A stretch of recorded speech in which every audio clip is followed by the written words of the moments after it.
Kenapa rupiah Indonesia telah menjunam kepada paras yang terendah di dalam 27 tahun? Dan sebab yang paling utama adalah satu sahaja, iaitu keyakinan pelabur merudum.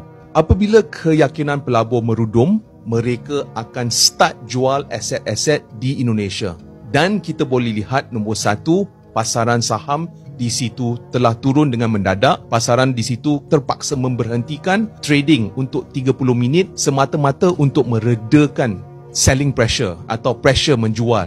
Antara sebabnya adalah ianya adalah secara mendadak dan ianya adalah secara tiba-tiba dan ianya secara besar-besaran. Nombor dua, kita boleh lihat penjualan mata wang Indonesia, di mana apabila pelabur tak confident atau tak yakin kepada sesuatu ekonomi atau sesebuah ekonomi, mereka akan jual mata wang tersebut. Dan rupiah Indonesia telah menjunam ke paras yang paling terendah di dalam 27 tahun, sama seperti krisis kewangan Asia. Dan kenapa keyakinan pelabur telah merudum? Antara sebabnya adalah nombor satu, polisi kerajaan di situ, di mana mereka ingin belanjakan lebih banyak duit. Tetapi apabila ini berlaku, hutang kerajaan akan naik. Apabila hutang kerajaan naik, of course pelabur akan takut. Selain daripada itu, kita boleh lihat syarikat-syarikat besar di Indonesia telah diisytiharkan bankrupt.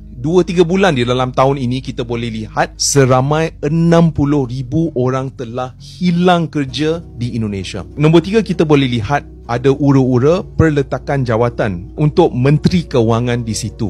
Dan Menteri Kewangan di situ agak berpengalaman. Dan keempat adalah pengangguran. Apabila lebih banyak syarikat melepaskan staf, apabila rakyat di situ kurang duit, apabila mereka kurang duit, mereka kurang belanja. Apabila mereka kurang belanja, ekonomi akan start turun. Sejujurnya, dengan kenaikan semua barang baru-baru ini, meminjam seolah-olah satu-satunya jalan penyelesaian. Dan saya benar-benar faham perasaan itu. Namun saya yakin kalau kita ada ilmu untuk menguruskan wang dengan lebih bijak, dengan perancangan yang teliti dan disiplin, saya yakin kamu boleh mengelakkan daripada terjerumus dalam masalah kewangan. Dan jika kamu ingin belajar sebersedikit tentang bagaimana nak uruskan wang anda, boleh klik di yellow bag di bawah.